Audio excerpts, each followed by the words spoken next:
ਸਤਿ ਸ੍ਰੀ ਅਕਾਲ ਜੀ। ਚੜ੍ਹਦੀ ਕਲਾ ਟਾਈਮ ਟੀਵੀ ਵੇਖ ਰਹੇ ਸਾਰੇ ਦਰਸ਼ਕਾਂ ਦਾ ਨਾਰਥ ਅਮਰੀਕਾ ਨਿਊਜ਼ ਵਿੱਚ ਸਵਾਗਤ ਹੈ। ਮੈਂ ਹਾਂ ਤੁਹਾਡੇ ਨਾਲ ਮਨਦੀਪ ਕੌਰ ਖਾਲਸਾ ਤੇ ਸ਼ੁਰੂਆਤ ਵਿੱਚ ਇੱਕ ਨਜ਼ਰ ਮਾਰ ਲੈਂਦੇ ਹਾਂ ਖਾਸ ਖਬਰਾਂ ਤੇ। ਕੋਵਿਡ-19 ਮਹਾਮਾਰੀ ਦੌਰਾਨ ਲੰਗਰ ਸੇਵਾ ਸੰਸਥਾ ਲੋੜਵੰਦਾਂ ਤੱਕ ਪਹੁੰਚਾ ਰਹੀ ਹੈ ਗ੍ਰੋਸਰੀ ਅਤੇ food. ਕੋਬਰਾਜ਼ on wheels motorcycle club ਵੱਲੋਂ ਸੰਸਥਾ ਨੂੰ ਦਿੱਤੀ ਗਈ ਡੋਨੇਸ਼ਨ। ਬਰੈਂਪਟਨ ਵਿਖੇ ਕੰਟਰੀਸਾਈਡ ਡਰਾਈਵ ਵਿਖੇ ਸੜਕ ਹਾਦਸੇ ਦੌਰਾਨ ਇੱਕ ਔਰਤ ਅਤੇ ਉਸ ਦੀਆਂ 3 ਬੱਚੀਆਂ ਦੀ ਮੌਤ ਤੇ ਸ਼ਰਧਾਂਜਲੀ ਸਮਾਗਮ। ਸ਼ਰਧਾਂਜਲੀ ਦੇਣ ਦੇ ਲਈ ਕਮਿਊਨਿਟੀ ਹੋਈ ਇਕੱਠੀ।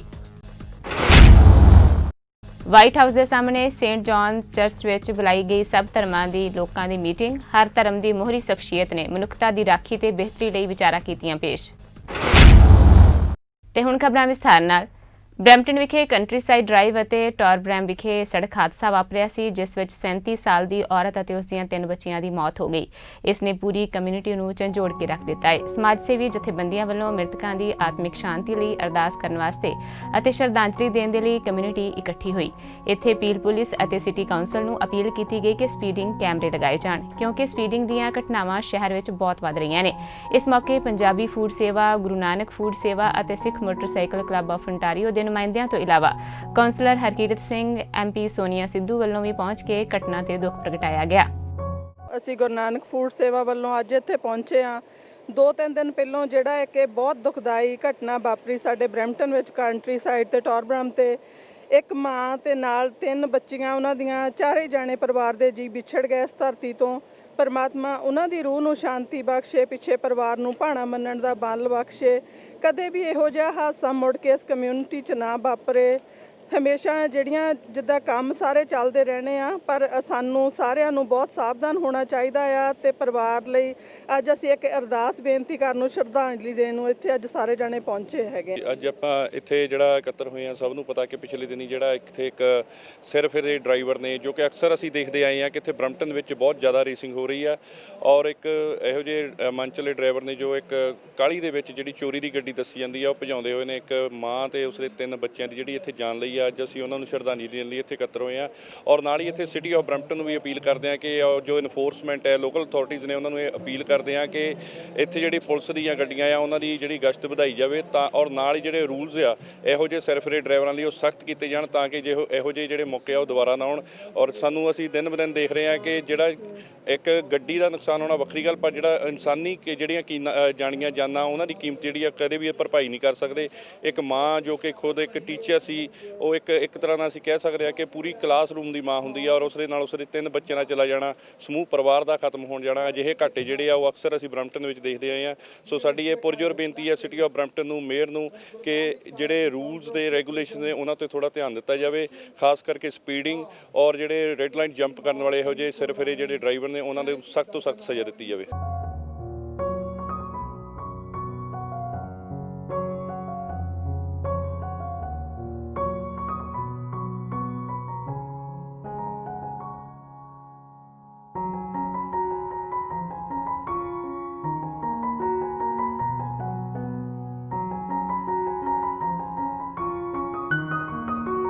Pain, sorrow, and grief today.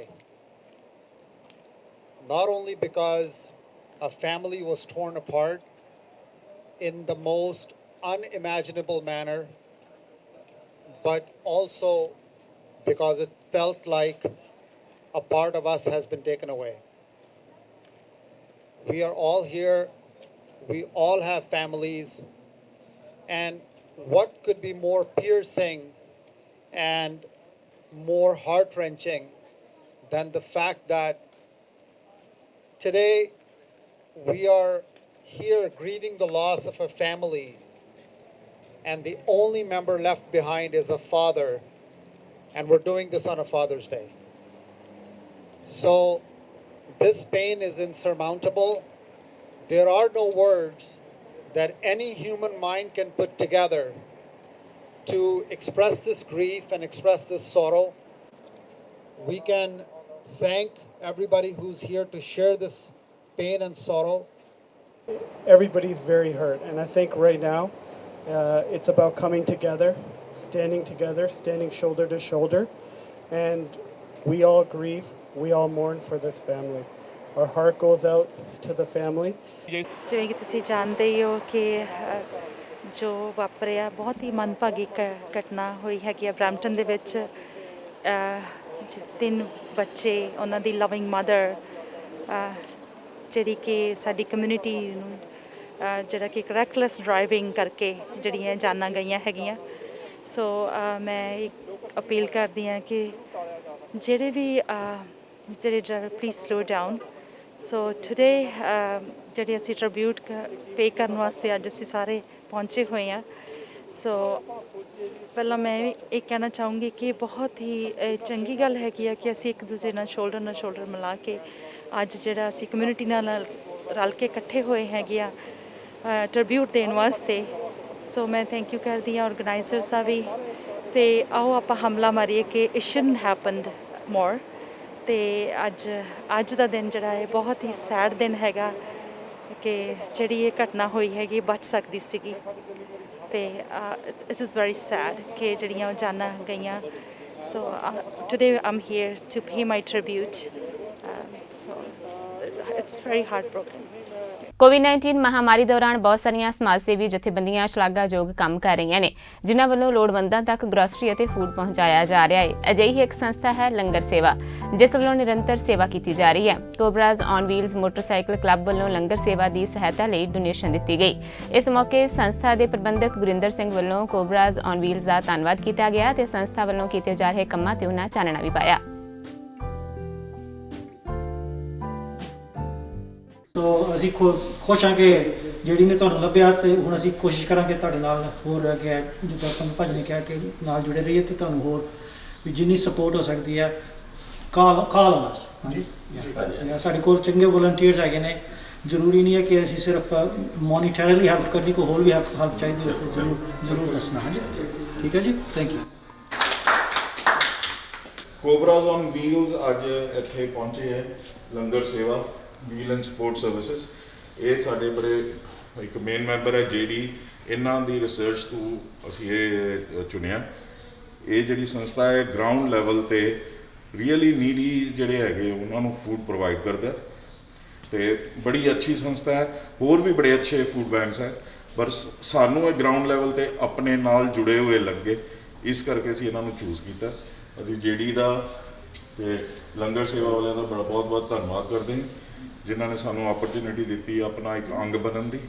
ਅਸੀਂ ਅੱਗੇ ਵੀ ਇਹਨਾਂ ਨਾਲ ਜੁੜੇ ਰਹਾਂਗੇ। 19 ਸਿਚੁਏਸ਼ਨ ਨੇ ਬਹੁਤ ਸਾਰੀਆਂ ਨਵੀਆਂ ਚੀਜ਼ਾਂ ਜਿਹੜੀਆਂ ਸਾਨੂੰ ਸਿੱਖਣ ਵਾਸਤੇ ਮਿਲੀਆਂ। ਬਹੁਤ ਸਾਰੇ ਪਰਿਵਾਰ ਐਸੇ ਨੇ ਜਿਹੜੇ ਕੁਆਰੰਟੀਨ ਦੇ ਵਿੱਚ ਹੈਗੇ ਨੇ। ਪੂਰਾ ਪਰਿਵਾਰ ਜਿਹੜਾ ਘਰੋਂ ਬਾਹਰ ਨਹੀਂ ਜਾ ਸਕਦਾ। ਜਦੋਂ ਅਸੀਂ ਡਿਲੀਵਰ ਕਰਨ ਜਾਂਦੇ ਹਾਂ, ਛੋਟੇ ਬੱਚੇ ਜਿਹੜੇ ਮਾਸਕ ਲਾ ਕੇ ਸਾਡੇ ਕੋਲੋਂ ਫੂਡ ਲੈਂਦੇ ਨੇ। ਸੋਸ਼ਲ ਡਿਸਟੈਂਸਿੰਗ ਦੇ ਨਾਲ ਸਾਰੀਆਂ ਜਿਹੜੀਆਂ ਨੋ ਟੱਚ ਡਿਲੀਵਰੀਜ਼ ਅਸੀਂ ਪ੍ਰੋਵਾਈਡ ਕਰਦੇ ਹਾਂ ਸਾਰੇ ਹੀ ਕਲਾਇੰਟਸ ਨੂੰ। ਇਸ ਵੇਲੇ ਹਰ ਵੀਕ ਸਾਡਾ 1500 ਮੀਲ ਜਿਹੜਾ ਜੀ ਉਹ ਡਿਲੀਵਰ ਹੁੰਦਾ, ਜਿਹਦੇ ਵਿੱਚ ਕਈ ਜਿਹੜੇ ਕਲਾਇੰਟ ਐਸੇ ਨੇ ਜਿਨ੍ਹਾਂ ਨੂੰ ਇੱਕ ਟਾਈਮ ਦਾ ਫੂਡ ਜਾਂਦਾ। ਬਹੁਤ ਸਾਰੇ ਕਲਾਇੰਟ 90% ਕਲਾਇੰਟ ਐਸੇ ਨੇ ਜਿਨ੍ਹਾਂ ਨੂੰ ਪੂਰੇ ਵੀਕ ਦਾ ਫੂਡ ਜਾਂਦਾ। ਉਹ ਹਰ ਐਤਵਾਰ ਨੂੰ ਸਾਡੀ ਵੇਟ ਕਰਦੇ ਹੁੰਦੇ ਨੇ। ਬਹੁਤ ਸਾਰੇ ਕਲਾਇੰਟ ਐਸੇ ਨੇ ਜਿਨ੍ਹਾਂ ਕੋਲ ਉਸ ਦਿਨ ਸੰਡੇ ਨੂੰ ਦੁਪਹਿਰ ਨੂੰ ਖਾਣ ਵਾਸਤੇ ਫੂਡ ਨਹੀਂ ਹੁੰਦਾ। ਸਾਡਾ ਲੰਗਰ ਸੇਵਾ ਫੂਡ ਪਹੁੰਚਾਉਂਦੀ ਆ ਤਾਂ ਉਹਨਾਂ ਦਾ ਜਿਹੜਾ ਉਹ ਮੀਲ ਪੂਰਾ ਹੁੰਦਾ। ਸੋ ਕਈ ਵਾਰੀ ਆਪਾਂ ਇਹ ਸੋਚਦੇ ਹਾਂ ਕਿ ਕੈਨੇਡਾ ਵਰਗੇ ਦੇਸ਼ ਦੇ ਵਿੱਚ ਵੀ ਐਸੇ ਲੋਕ ਨੇ ਜਿਨ੍ਹਾਂ ਕੋਲ ਫੂਡ ਨਹੀਂ ਹੈਗਾ। ਕੈਨੇਡਾ ਵਰਗੇ ਦੇਸ਼ ਦੇ ਵਿੱਚ ਵੀ ਐਸੇ ਲੋਕ ਨੇ ਜਿਹੜੇ ਅਫੋਰਡ ਨਹੀਂ ਕਰ ਸਕਦੇ ਫੂਡ ਖਾਣਾ। ਬਿਲਕੁਲ ਐਸੇ ਲੋਕ ਹੈਗੇ ਨੇ, ਬਜ਼ੁਰਗ ਖਾਸ ਕਰਕੇ, ਜਿਨ੍ਹਾਂ ਨੂੰ ਬੱਚਿਆਂ ਦੀ ਸਪੋਰਟ ਨਹੀਂ ਹੈਗੀ ਜਾਂ ਕਿਸੇ ਕਾਰਨ ਕਰਕੇ ਪਰਿਵਾਰ ਦੀ ਸਪੋਰਟ ਨਹੀਂ ਹੈਗੀ, ਫਾਈਨੈਂਸ਼ੀਅਲੀ ਵੀਕ ਹੋ ਚੁੱਕੇ ਨੇ, ਘਰੋਂ ਬਾਹਰ ਨਹੀਂ ਜਾ ਸਕਦੇ। ਅਸੀਂ ਸਾਲ ਦਾ 50,000 ਤੋਂ ਵੱਧ ਦਾ ਮੀਲ ਜਿਹੜਾ ਜੀ ਅਸੀਂ ਡਿਲੀਵਰ ਕਰਦੇ ਹਾਂ ਹਰ ਸਾਲ, ਤੇ ਇਹ ਗਿਣਤੀ ਲਗਾਤਾਰ ਵੱਧਦੀ ਜਾ ਰਹੀ ਆ।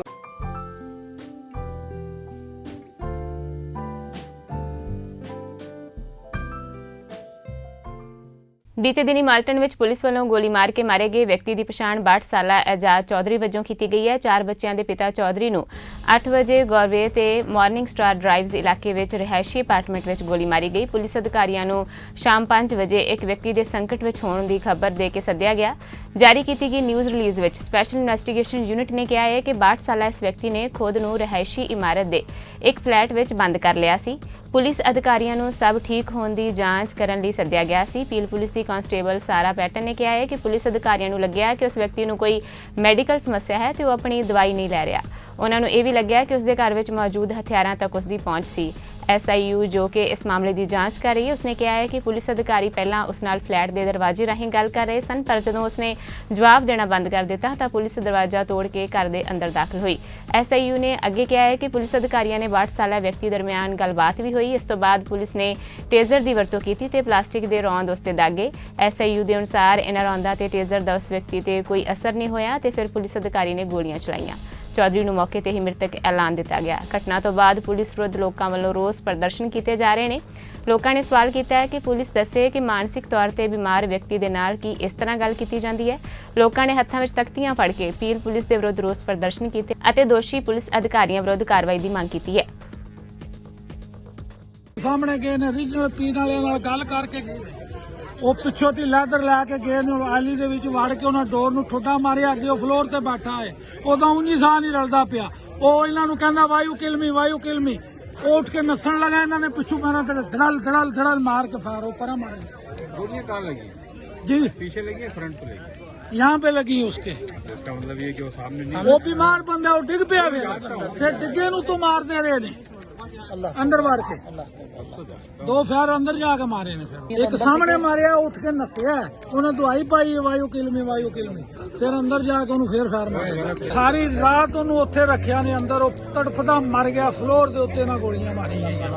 सानू ये जान नहीं देंदे ये कादा ला है, ये काला कानून है, ये कादी पुलिस है, ये बंदे मारन दी पुलिस है। ये बंदियां दी राखी वास्ते इन्होंने हायर की कि बंदे मारन वास्ते हायर की। ਮੂਲ ਨਿਵਾਸੀ ਭਾਈਚਾਰੇ ਦੇ ਦਿਹਾੜੇ ਤੇ ਭਾਈਚਾਰੇ ਦੇ ਲੀਡਰ ਚੀਫ ਆਰ ਸਟੇ ਲੈ ਫਾਰਮ ਵੱਲੋਂ ਮਿਸੀਸਾਗਾ ਵਿਖੇ ਸਭ ਨੂੰ ਸੰਬੋਧਨ ਕੀਤਾ ਗਿਆ। ਉਹਨਾਂ ਬਰਾਬਰਤਾ ਅਤੇ ਸਹੀ ਰੂਪ ਵਿੱਚ ਡਾਇਵਰਸਿਟੀ ਦਾ ਸੱਦਾ ਦਿੱਤਾ। ਉਹਨਾਂ ਦੱਸਿਆ ਹੈ ਕਿ ਮੂਲ ਨਿਵਾਸੀ ਭਾਈਚਾਰੇ ਦੇ ਲੋਕ ਕਿਸ ਤਰ੍ਹਾਂ ਭੇਦਭਾਵ ਦਾ ਸ਼ਿਕਾਰ ਹੋ ਰਹੇ ਨੇ ਤੇ ਮੂਲ ਨਿਵਾਸੀ ਦੀਆਂ ਔਰਤਾਂ ਦੇ ਗਾਇਬ ਹੋਣ ਦਾ ਮਾਮਲਾ ਵੀ ਹਾਲੇ ਤੱਕ ਨਹੀਂ ਸੁਲਝਿਆ। You know, before I begin my official welcoming, I want to say that, you know, I'm very pleased that the city of Mississauga recognizes that it shares a name with the Mississauga Nation. I'm also pleased that we are starting to explain the history behind that to everyone involved. Ani, Bazu, Nagani Nishnabekini, Staslaform Diznakas, Credit Dunjuba, Mainga Dodo, Mississauga Nishnabe Dao. I'd like to acknowledge the Creator, the world around us, and our place within it. I'd like to acknowledge the many nations that walked this land in the past, the many nations that walk it today, and welcome you to the treaty lands of the Mississaugas of the Anishinaabe. I am honored to bring the welcome words on behalf of the Mississaugas. This is a difficult time for everyone, made worse so because of the racism and discrimination that is a large part of our world. My people fight for our place in Canada every day, from poverty and discrimination, missing and murdered women, suicides, theft of our children. It is a struggle for us, and we will prevail because we must.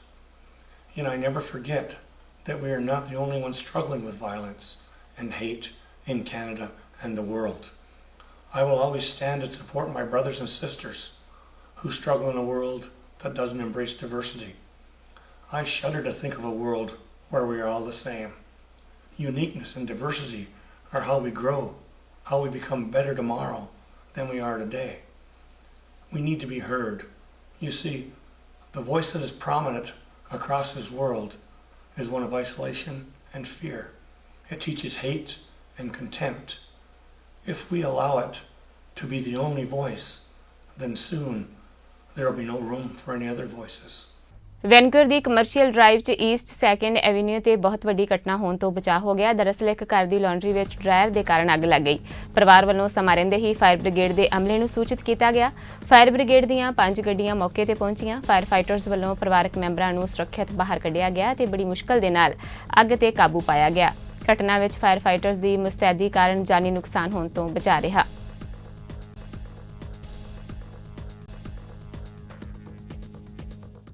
Municipalities ਵੱਲੋਂ property tax ਉਗਰਾਉਣਾ ਸ਼ੁਰੂ ਕੀਤਾ ਜਾ ਰਿਹਾ ਹੈ। Mississauga ਦੀ mayor Bonnie ਕ੍ਰੋਂਬੀ ਵੱਲੋਂ ਇਸ ਮੁੱਦੇ ਤੇ ਗੱਲਬਾਤ ਕੀਤੀ ਗਈ।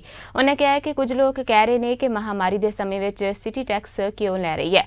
ਉਹਨਾਂ ਦੱਸਿਆ ਹੈ ਕਿ ਸਿਟੀ ਦੀ ਆਮਦਨ ਦਾ ਸਭ ਤੋਂ ਵੱਡਾ ਸਰੋਤ ਪ੍ਰਾਪਰਟੀ ਟੈਕਸ ਹੈ ਅਤੇ ਸਰਵਿਸਿਜ਼ ਜਾਰੀ ਰੱਖਣ ਦੇ ਲਈ ਇਹ ਜ਼ਰੂਰੀ ਹੈ ਕਿ ਪ੍ਰਾਪਰਟੀ ਟੈਕਸ ਇਕੱਠਾ ਕੀਤਾ ਜਾਵੇ। ਮੇਅਰ ਕ੍ਰੋਂਬੀ ਦੇ ਮੁਤਾਬਕ ਸਿਟੀ ਨੂੰ $60 ਮਿਲੀਅਨ ਘਾਟਾ COVID-19 ਦੇ ਕਾਰਨ ਹੋਇਆ ਹੈ। Residents are now receiving their final property tax bill. And many are asking why we would collect property taxes during a pandemic. Let me provide some context. The city's budget was passed in January, well before the pandemic began. To continue to provide services, we must continue to collect property taxes. Like all cities, property taxes fund about 60% of our services. Even during the pandemic, the city is expected to provide essential services like transit, fire, planning permits, development approvals, economic development, and 311, among over 200 other services. To provide relief to businesses and residents, we have deferred property taxes, waived late payment charges and other fees, and changed installment payment dates. As a result, the city is facing a $60 million deficit, and these losses are not recoverable. Finding $60 million is not easy. It would be like not operating transit for 8 months or shutting down the city entirely for 1.5 months. Since we get the majority of our revenue from property taxes, we can either raise taxes to make up the losses or make large cuts to programs and services. Neither of these options would work for our residents. Or we could ask the federal and provincial governments for assistance, who have far more financial tools and ability to take on debt, and they can help us tackle our financial challenges.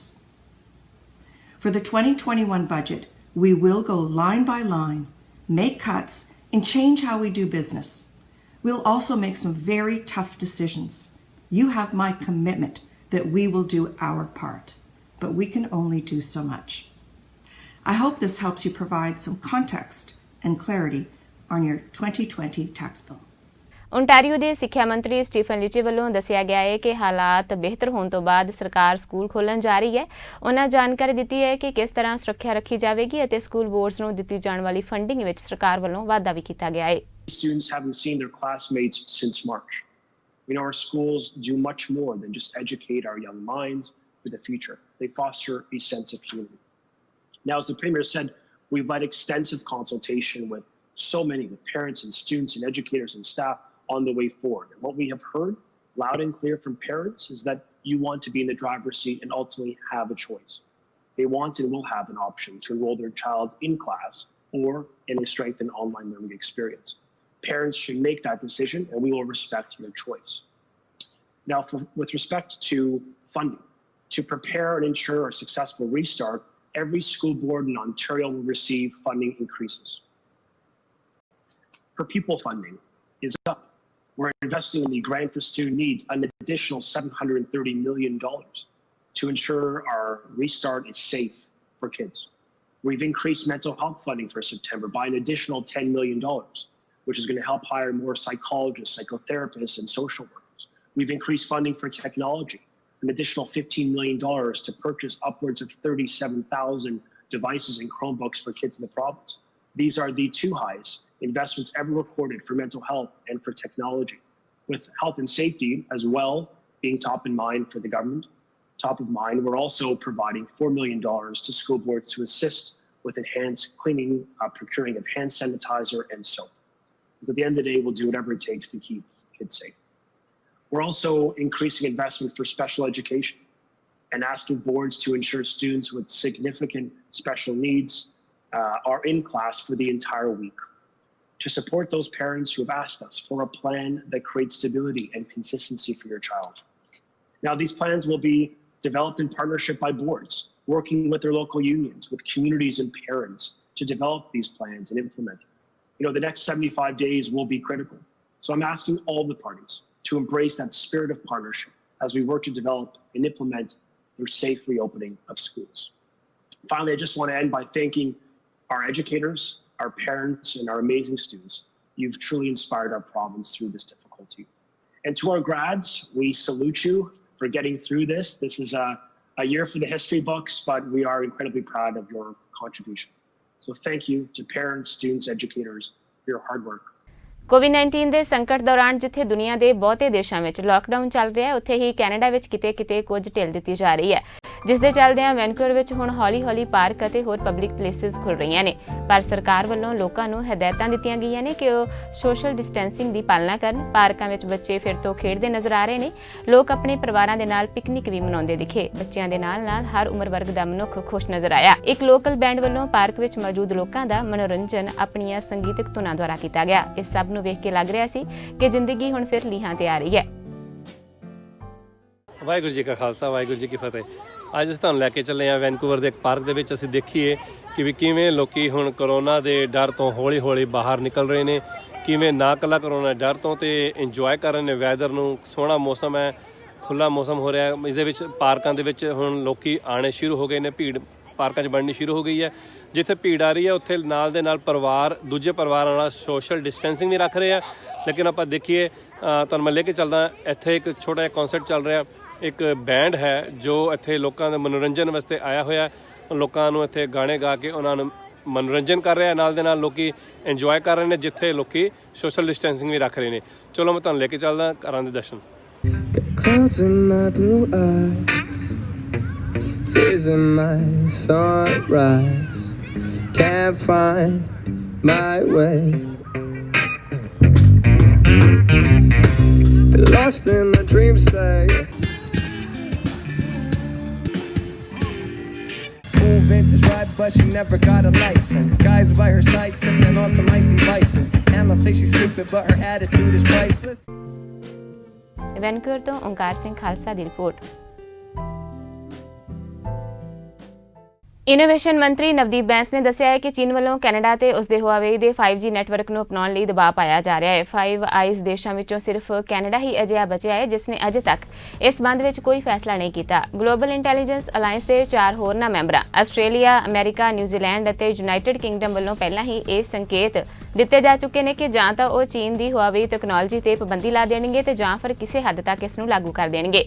ਇੱਕ interview ਵਿੱਚ ਬੈਂਸ ਨੇ ਕਿਹਾ ਕਿ ਸਪਸ਼ਟ ਹੋ ਚੁੱਕਾ ਹੈ ਕਿ ਉਹ ਸਾਡੇ ਤੇ ਦਬਾਅ ਬਣਾ ਰਹੇ ਨੇ। ਉਹਨਾਂ ਨੂੰ ਇਹ ਸਮਝਾ ਚੁੱਕੀ ਹੈ ਕਿ ਇਸ ਟੈਕਨੋਲੋਜੀ ਨਾਲ ਉਹਨਾਂ ਅੱਗੇ ਵਧਣਾ ਹੈ, ਪਰ ਇਹ ਜੀਓਪੋਲਿਟੀਕਲ ਸੰਦਰਭ ਵਿੱਚ ਕਾਫੀ ਅਹਿਮ ਮਾਮਲਾ ਹੈ। ਇਸ ਦੇ ਲਈ ਸਾਨੂੰ ਕਈ ਤਰ੍ਹਾਂ ਦੇ ਪੱਖਾਂ ਨੂੰ ਧਿਆਨ ਵਿੱਚ ਰੱਖ ਕੇ ਚੱਲਣਾ ਪੈ ਰਿਹਾ ਹੈ। ਉਹਨਾਂ ਕਿਹਾ ਹੈ ਕਿ 5G ਟੈਲੀਕਾਮ ਇਨਫਰਾਸਟ੍ਰਕਚਰ ਕਿਸ ਵੱਲੋਂ ਮੁਹੱਈਆ ਕਰਵਾਇਆ ਜਾ ਰਿਹਾ ਹੈ, ਇਸ ਬਾਰੇ ਲਿਬਰਲ ਸਰਕਾਰ ਇਹ ਸਪਸ਼ਟ ਕਰ ਚੁੱਕੀ ਹੈ ਕਿ ਕੈਨੇਡੀਅਨਾਂ ਦੀ ਸਿਕਿਉਰਿਟੀ ਤੋਂ ਵੱਧ ਕੇ ਹੋਰ ਕੁਝ ਅਹਿਮ ਨਹੀਂ। ਬੈਂਸ ਨੇ ਕਿਹਾ ਹੈ ਕਿ ਇਸ ਮਾਮਲੇ ਵਿੱਚ ਕੈਨੇਡਾ ਹੋਰਨਾਂ ਮੁਲਕਾਂ ਦੀ ਧੱਕੇਸ਼ਾਹੀ ਜਾਂ ਦਬਾਅ ਬਰਦਾਸ਼ਤ ਨਹੀਂ ਕਰੇਗਾ। ਉਹਨਾਂ ਕਿਹਾ ਹੈ ਕਿ ਦੇਸ਼ ਆਜ਼ਾਦ ਅਤੇ ਖੁਦ ਮੁਖਤਿਆਰ ਹੈ। ਆਪਣੀਆਂ ਸ਼ਰਤਾਂ ਤੇ ਤੈਅ ਕਰਾਂਗੇ ਕਿ ਅਸੀਂ ਕਦੋਂ ਇਸ ਸੰਬੰਧ ਵਿੱਚ ਫੈਸਲਾ ਕਰਨਾ ਹੈ ਤੇ ਇਸ ਬਾਰੇ ਕੈਨੇਡੀਅਨ ਨੂੰ ਸਾਫ਼-ਸਾਫ਼ ਦੱਸਾਂਗੇ। ਕੋਵਿਡ-19 ਪੋਜ਼ਿਟਿਵ ਪਾਏ ਜਾਣ ਤੋਂ ਬਾਅਦ ਹਸਪਤਾਲ ਵਿੱਚ ਦਾਖਲ ਕੀਤੇ ਗਏ ਟੋਰਾਂਟੋ ਦੇ city councillor Michael Ford virus ਨੂੰ ਮਾਤ ਦੇਣ ਵਿੱਚ ਕਾਮਯਾਬ ਰਹੇ ਨੇ। ਦੱਸਣਾ ਬਣਦਾ ਹੈ ਕਿ ਮਾਈਕਲ ਪ੍ਰੀਮੀਅਰ ਡਗ ਫੋਰਡ ਦੇ ਭਤੀਜੇ ਨੇ। ਕੱਲ੍ਹ ਸਵੇਰੇ ਟਵਿੱਟਰ ਤੇ ਵਾਰਡ ਇੱਕ ਇਟੋਬੀਕੋ ਨਾਰਥ ਤੋਂ ਕਾਉਂਸਲਰ ਮਾਈਕਲ ਨੇ ਲਿਖਿਆ ਕਿ 2 ਹਫ਼ਤਿਆਂ ਤੱਕ ਉਹਨਾਂ ਦਾ ਆਈਸੋਲੇਸ਼ਨ ਵਾਲਾ ਅਰਸਾ ਮੁੱਕ ਗਿਆ ਹੈ ਤੇ ਉਹ ਸਿਹਤਯਾਬ ਮਹਿਸੂਸ ਕਰ ਰਹੇ ਨੇ। ਉਹਨਾਂ ਕਿਹਾ ਕਿ ਕੋਵਿਡ-19 ਨੈਗੇਟਿਵ ਆਉਣ ਤੋਂ ਬਾਅਦ ਉਹਨਾਂ ਨੂੰ ਚੰਗਾ ਲੱਗ ਰਿਹਾ ਹੈ। ਜ਼ਿਕਰਯੋਗ ਹੈ ਕਿ 9 ਜੂਨ ਨੂੰ ਮਾਈਕਲ ਫੋਰਡ ਨੇ ਇਹ ਖੁਲਾਸਾ ਕੀਤਾ ਸੀ ਕਿ ਨੋਵਲ ਕੋਰੋਨਾ ਵਾਇਰਸ ਸੰਬੰਧੀ ਕਰਵਾਇਆ ਗਿਆ ਉਹਨਾਂ ਦਾ ਟੈਸਟ ਪੋਜ਼ਿਟਿਵ ਆਇਆ ਹੈ। ਉਹਨਾਂ ਉਦੋਂ ਵੀ ਕਿਹਾ ਸੀ ਕਿ ਉਹ ਠੀਕ ਮਹਿਸੂਸ ਕਰ ਰਹੇ ਨੇ ਤੇ ਇਹ ਵੀ ਕਿ ਉਹ ਸੈਲਫ ਆਈਸੋਲੇਸ਼ਨ ਵਿੱਚ ਰਹਿਣਗੇ। ਪਰ 2 ਦਿਨਾਂ ਬਾਅਦ ਹੀ ਉਹਨਾਂ ਦੇ ਬੁਲਾਰੇ ਨੇ ਦੱਸਿਆ ਸੀ ਕਿ 26 ਸਾਲਾ ਮਾਈਕਲ ਫੋਰਡ ਨੂੰ ਹੰਬਰ ਰਿਵਰ ਹਸਪਤਾਲ ਵਿੱਚ ਦਾਖਲ ਕਰਵਾ ਦਿੱਤਾ ਗਿਆ ਹੈ, ਜਿੱਥੇ ਉਹਨਾਂ ਦੇ ਹੋਰ ਟੈਸਟ ਵੀ ਕੀਤੇ ਗਏ। 2 ਦਿਨ ਬਾਅਦ ਮਾਈਕਲ ਨੇ ਟਵਿੱਟਰ ਤੇ ਲਿਖਿਆ ਕਿ ਉਹਨਾਂ ਨੂੰ ਡਿਸਚਾਰਜ ਕਰ ਦਿੱਤਾ ਗਿਆ ਹੈ ਤੇ ਉਹ ਘਰ ਵਿੱਚ ਹੀ ਸੈਲਫ ਆਈਸੋਲੇਸ਼ਨ ਵਿੱਚ ਰਹਿਣਗੇ। ਅਮਰੀਕਾ ਦੇ ਰਾਸ਼ਟਰਪਤੀ ਡੋਨਾਲਡ ਟਰੰਪ ਨੇ ਕਿਹਾ ਹੈ ਕਿ ਦੇਸ਼ ਦੇ 7ਵੇਂ ਰਾਸ਼ਟਰਪਤੀ ਐਂਡਰਿਊ ਜੈਕਸਨ ਦੀ ਮੂਰਤੀ ਨੂੰ ਤੋੜਨ ਅਤੇ ਵਾਸ਼ਿੰਗਟਨ ਸਥਿਤ ਸੇਂਟ ਜਾਨ ਚਰਚ ਦਾ ਅਨਾਦਰ ਕਰਨ ਵਾਲੇ ਨੂੰ 10 ਸਾਲ ਦੀ ਜੇਲ੍ਹ ਦੀ ਸਜ਼ਾ ਹੋ ਸਕਦੀ ਹੈ। ਟਰੰਪ ਨੇ ਟਵਿੱਟਰ ਤੇ ਲਿਖਿਆ ਕਿ ਐਂਡਰਿਊ ਜੈਕਸਨ ਦੀ ਮੂਰਤੀ ਅਤੇ ਸੇਂਟ ਜਾਨ ਚਰਚ ਦੇ ਨਾਲ ਹੀ ਲਾਫੇਟ ਪਾਰਕ ਵਿੱਚ ਤੋੜ-ਭੰਨ ਕਰਨ ਦੇ ਮਾਮਲੇ ਵਿੱਚ ਬਹੁਤ ਸਾਰੇ ਲੋਕਾਂ ਨੂੰ ਹਿਰਾਸਤ ਵਿੱਚ ਲੈ ਲਿਆ ਗਿਆ ਹੈ।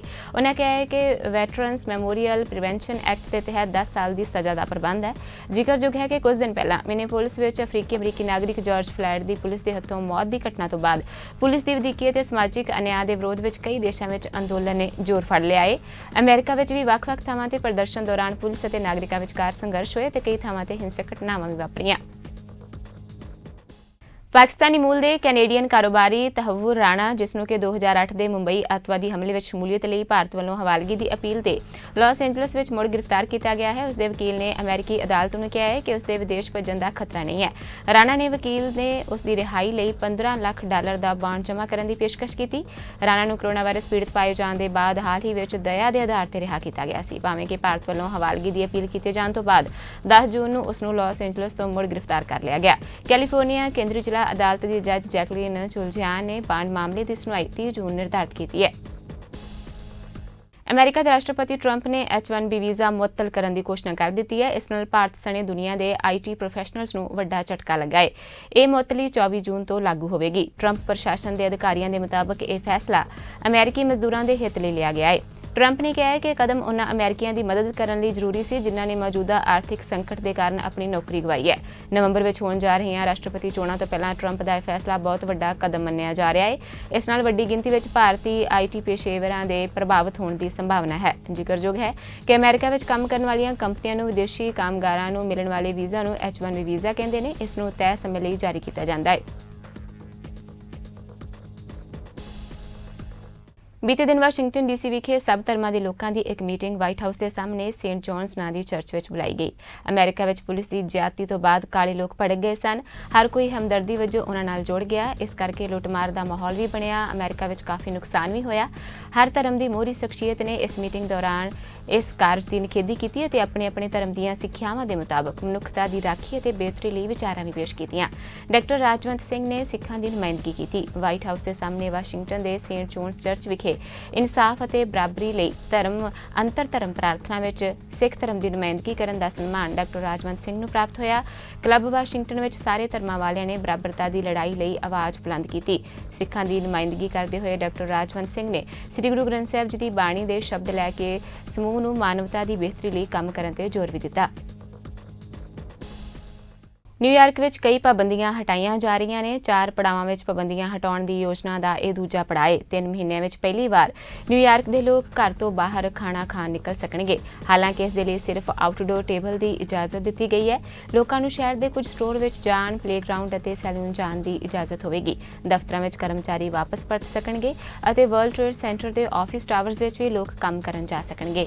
ਹਾਲਾਂਕਿ ਕੁਝ ਲੋਕ ਘਰ ਵਿੱਚ ਰਹਿਣ ਦਾ ਫੈਸਲਾ ਕਰ ਸਕਦੇ ਨੇ। ਅੰਦਾਜ਼ਾ ਲਗਾਇਆ ਜਾ ਰਿਹਾ ਹੈ ਕਿ 1.5 ਲੱਖ ਤੋਂ 3 ਲੱਖ ਤੱਕ ਹੋਰ ਕਾਮੇ ਆਪਣੇ ਰੁਜ਼ਗਾਰ ਤੇ ਇਸ ਦੇ ਨਾਲ ਪਰਤਣਗੇ। ਅੱਜ ਦੀ ਨਾਰਥ ਅਮਰੀਕਾ ਨਿਊਜ਼ ਵਿੱਚ ਬਸ ਇੰਨਾ ਹੀ। ਹੁਣ ਤੁਸੀਂ ਮੈਨੂੰ ਮਨਦੀਪ ਕੌਰ ਖਾਲਸਾ ਨੂੰ ਦਿਓ ਆਗਿਆ। ਧੰਨਵਾਦ ਜੀ।